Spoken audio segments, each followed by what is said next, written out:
लीजिए सुनिए सूर्यकांत त्रिपाठी निराला के लिखे उपन्यास कुल्ली भाट का भाग 3 मेरी यानी समीर गोस्वामी की आवाज में। मैंने 16वां साल पार किया। पूरा जीवन जीपी श्रीवास्तव के कथनानुसार। जीपी श्रीवास्तव ही नहीं, जितने गांव घर टोला पड़ोस के थे यही कहते थे।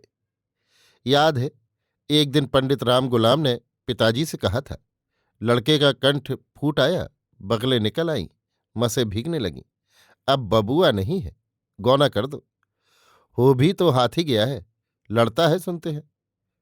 हाँ, कहकर पिताजी चिंतामग्न हो गए थे। इसी तरह जब गौना लेने गए, श्रीमती जी 13वां पार कर चुकी थी। कुछ दिन हुए थे, उनकी किसी नानी ने कहा था उनकी अम्मा से। मैं वहीं था। हम दोनों की गांठ जोड़कर कौन एक पूजा की जा रही थी। मदन देव की अवश्य नहीं थी। उन्होंने कहा था, दामाद जवान बिटिया जवान, परदेश ले जाते हैं तो ले जाने दो। गौना हुआ, बड़ी विपत। गांव में प्लेग, लोग बागों में पड़े। हमारा एक बाग गांव के करीब है। प्लेग का अड्डा होता है, लोग वहां झोंपड़ी डालते हैं। हम लोग बंगाल से आए, उसी दिन लोग निकलने लगे। आखिर एक महुए के नीचे 2 झोंपड़े डलवा कर पिताजी मुझे और कुछ भैया 4 नातेदारों को लेकर गौना लेने चले। जेठ के दिन, इससे पहले यूपी की लू नहीं खाई थी। खैर, गौना हुआ और एक झोपड़े में एक रात हम लोग कैद किए गए। जो बातें नहीं सोची थी, श्रीमती जी के स्पर्श मात्र से वे मस्तिष्क में आने लगीं। प्रौढ़ता के अंत तक उनसे अधिक प्रौढ़ बातें नहीं आती। मैं नवयुवकों को विश्वास दिलाता हूं। खैर, हम पूरे जवान हैं, हम दोनों समझे। 5वें दिन ससुर जी विदा कराने आए। ससुर जी इसलिए भी आए कि गांव का पानी नहीं पिएंगे, शाम तक विदा करा ले जाएंगे। पिताजी को बहुत बुरा लगा। वो बंगाल से उतना रुपया खर्च करके आए थे, 5 दिन के लिए नहीं। ससुर जी सुबह की गाड़ी से आए थे। मैं रात को जगा सो रहा था। बातचीत नहीं सुनी। बाद को गांव के एक भैया से सुनी। मेरी जब आंख खुली, तब ससुर जी अपनी लड़की को विदा करा के ले गए थे। सुना, प्लेग के भय से वो लड़की को विदा कराने आए थे। पिताजी ने इस पर बहुत फटकारा। कहा, ये भय हमारे लड़के के लिए आपको नहीं हुआ। अगर ऐसे आपके मनोभाव हैं तो हम दूसरा विवाह कर लेंगे। पिताजी के तर्कपूर्ण कथन का मुमकिन ससुर जी पर प्रभाव पड़ना, लेकिन ससुर जी थे बहरे। वो अपनी कहते थे और देख रहे थे कि विदाई की तैयारी हो रही है या नहीं। उधर ससुर जी की पुत्री अपने पिता और ससुर के कथोपकथन को एकनिष्ठ होकर सुन रही थी। पिताजी पुत्र की दूसरी शादी कर लेंगे, प्रभाव अनुमेय है। झल्लाहट में पिताजी ने विदा कर दिया और स्टेशन पहुंचा देने को बहल बुला दी। दूसरे दिन नाई आया, सासू जी की लंबी चिट्ठी लेकर। क्षमा का शब्द अतिशय प्रयोग। ससुर जी कम सुनते हैं, आज्ञा पालन में त्रुटि हुई। बुलाया, गवाही पहले नहीं ली, अब ले ले। बड़ी दीनता। ये भी लिखा था, मेरी 2 दांत की लड़की, उसके सामने दूसरे विवाह की बात। पिताजी पिघले, मुझसे बोले, ससुराल जाओ, लेकिन यहां से तिगुना खाना। मैंने कहा, घी और बादाम तिगुने करा लूंगा। बेदाना तो वहां मिलते नहीं, अन्यथा शरबत में 3 रुपए लग जाते रोज। पिताजी ने कहा, रूह रूह की मालिश करना रोज, होश दुरुस्त हो जाएंगे। शाम 4 बजे वाली गाड़ी से चलने की तैयारी हो गई। दोपहर ढलते नौकर बिस्तर बॉक्स लेकर भेज दिया गया। मैं पिताजी के उपदेश धारण कर 2:30 बजे के करीब रवाना हुआ। ठाठ बंगाली, धोती शर्ट जूता छाता, आंख में भी बंगाल का पानी। बाकी देश जंगल या रेगिस्तान दिखते थे। बंगालियों की तरह मैं भी मानता था। आर्य बंगाल पहुंचकर सही मानी में सभ्य हुए, विशेषतः अंग्रेजों के आने के बाद से। महुए की छाह और तर किए झोपड़े के अंदर यूपी की गर्मी का हिसाब न लगता था। बाहर खाई पार करते ही लू का ऐसा झोंका आया कि एक साथ कुंडलिनी जैसे जग गई। जैसे वरपुत्र पर पड़ी सरस्वती की कृपा दृष्टि की तारीफ में रवि बाबू ने लिखा है, एके बारे सकल पर्दे घुचिए दाओ तारे, यानी एक साथ ही उसके कुल पर्दे हटा देती है।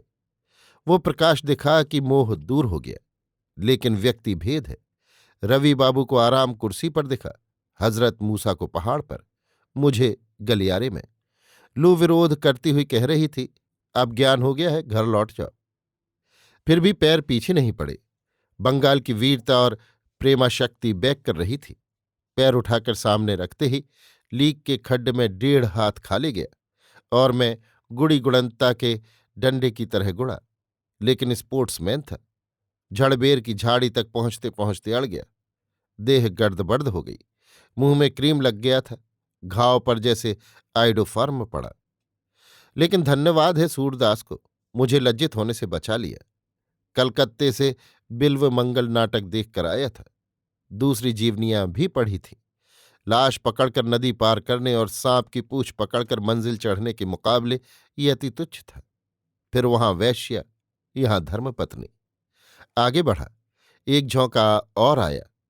मालूम हुआ इस देश में धूप से हवा में गर्मी ज्यादा है। फिर भी हवा के प्रतिकूल चलना ही होगा। कालिदास को पढ़ रहा था। याद आया, अजय देकर थेन स मोदिनीम। कड़ाई से पैर आगे बढ़ाया। ठकाका जूते ने कांकड़ से घोके से ठोकर ली और मुंह फैला दिया। सोचा बॉक्स में एक जोड़ा और है नया। तसल्ली हुई। फिर आगे बढ़ा। एक झोंका और आया। अब के छाता उलटकर दूसरी तरफ तना। हवा के रुख पर करके सुधार कर तोड़ लिया।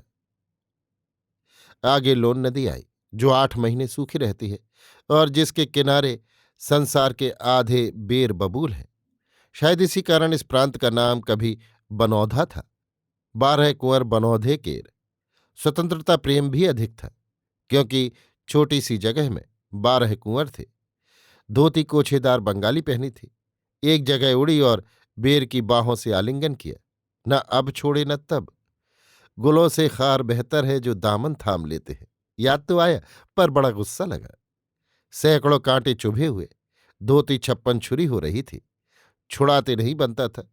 देर हो रही थी। आखिर मुट्ठी से कोछे को पकड़कर खींचा। धोती में सहस्त्र धार गंगा बन गई। उधर बेर सहस्त्र विजय ध्वज।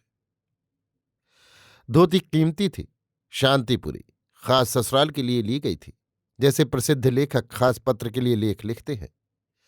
सांत्वना हुई कि कई और हैं। नदी गर्भ से ऊपर आया। कुछ दूर पर बेहटा शमशान मिला। 2 ही मील पर देखा दुर्दशा हो गई है, जैसे धूल का समंदर नहाकर निकला हूं। स्टेशन मील भर रह गया था। गाड़ी का अर्राटा सुन पड़ा। अपने आप पैर दौड़ने लगे। मन ने बहुत कहा, बड़ी अभद्रता है, लेकिन जैसे पैर के भी जबान लग गई हो। बोले, अभी भद्रता कुछ बाकी भी रह गई है? घर लौटकर जाओगे? जिंदगी भर गांव वाले हंसेंगे। बाबू बनकर ससुराल चले थे। 1000 सपाटे का उठान तो देखो। कहते पैर बेतहाशा उठ रहे थे। छाता बगल में, हाथ में जूते, सामने मील भर का ऊसर। 4 बजे की चटकती धूप। स्टेशन देख पड़ने लगा।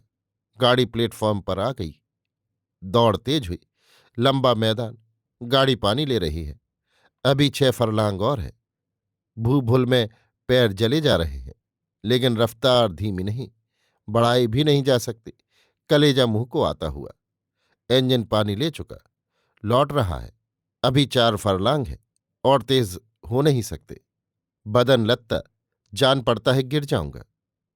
इसी समय नौकर चंद्रिका प्रसाद ठोड़ी उठाकर रास्ते की तरफ देखता हुआ देख पड़ा। चंद्रिका के दूध के दांत उखड़ने के बाद सामने के अन्न वाले नहीं जमे, इसलिए लोग सिपुला कहते हैं। हैरान होकर असंबद्ध होठों से ठोड़ी उठाए एक दृष्टि प्रतीक्षा करते देखकर मुझे नई जान मिली। देखकर चंद्रिका भी सजीव हुआ। टिकट कटा लिए गए थे। गनीमत हुई। मैं पहुंचा। चंद्रिका हंसा, फिर सामान चढ़ाने लगा। स्टेशन में एक प्लेटफॉर्म है, उस तरफ उससे गाड़ी लगी हुई। मुझे न आता देख चंद्रिका उतरकर इधर चला आया था। इधर से ही चढ़े। भीतर जाने के साथ इतनी गर्मी मालूम दी कि जान पर आ बनी। चंद्रिका ना होता तो न जाने क्या होता। वो अंगूछे से हवा करने लगा। कुछ देर में होश दुरुस्त हुए। गाड़ी चली। ठंडे होकर कपड़े बदले। 5वें स्टेशन डलमऊ है। उतरा तब सूरज छिप चुका था, लेकिन इतना उजाला कि अच्छी तरह मुंह दिखे। चंद्रिका ने सामान उठाया। चले। गेट पर टिकट कलेक्टर के पास एक आदमी खड़ा था, बना चुना, बिल्कुल लखनऊ ठाट, जिसे बंगाली देखते ही गुंडा कहेगा। तेल से जुल्फें तर, जैसे अमीनाबाद से सिर पर मालिश करा कर आया है। लखनऊ की दोपलिया टोपी गोट तेल से गीली, सिर के दाहिने किनारे रखी, ऐंठी मूछें, दाढ़ी चिकनी, चिकन का कुर्ता, ऊपर बास्केट, हाथ में बेंत, काली मखमली किनारी की कलकतिया धोती, देहाती पहलवानी फैशन से पहनी हुई, पैरों में मेरठी जूते, उम्र 25 के साल 2 साल इधर उधर, देखने पर अंदाजा लगाना मुश्किल है हिंदू है या मुसलमान। सांवला रंग, मजे का डील डॉल, साधारण निगाह में तगड़ा और लंबा भी। टिकट देकर निकलते ही मुझसे पूछा, कहाँ जाइएगा? मैंने कहा, शेरंदाजपुर। आइए, हमारा इक्का है, कहकर उसने इक्केवान को पुकारा और गौर से घूरते हुए पूछा, किनके यहाँ? मैंने अपने ससुर जी का नाम लिया। उसे एक बार देखकर दोबारा नहीं देखा, कारण वो मेरा आदर्श नहीं था। मुझसे 2 इंच छोटा था और बदन में भी हल्का। मैं इक्के वाले के साथ इक्के पर बैठा। चंद्रिका भी था। वो जवान कुछ देर तक पैसेंजर देखता रहा, फिर उसी इक्के पर आकर बैठा। चुपचाप बैठा देखता रहा। तब मैं नहीं समझ सका।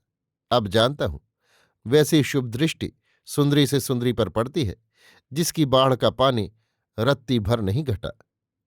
चंद्रिका बेवकूफ की तरह उसे विश्वास की दृष्टि से मुझे रह रहकर देख लेता था। उस मनुष्य ने मुझसे कोई प्रश्न नहीं किया, केवल अपने भाव में था।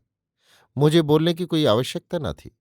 इक्का चला, कस्बे में आकर मेरे ससुर जी के दरवाजे खड़ा हुआ। वो आदमी चौराहे पर उतर गया था। उतरते इक्के वाले से कुछ कहा था, मैंने सुना नहीं। जब मैं किराया देने लगा, इक्के वाले ने कहा, नंबरदार ने मना किया है। हम किसी नंबरदार को नहीं जानते, किराया लेना होगा, पहले कह दिया होता। इक्के वाले ने हाथ तो बढ़ाया, लेकिन कहा, भैया, उन्हें मालूम होगा तो मेरी नौकरी न रहेगी। मैं समझ गया पैसे जेब में रखेगा। अब ससुराल के लोग आ गए। मैं प्रणाम नमस्कार आदि के लिए तैयार हुआ। अभी आप सुन रहे थे सूर्यकांत त्रिपाठी निराला के लिखे उपन्यास कुल्ली भाट का भाग 3, मेरी यानी समीर गोस्वामी की आवाज में।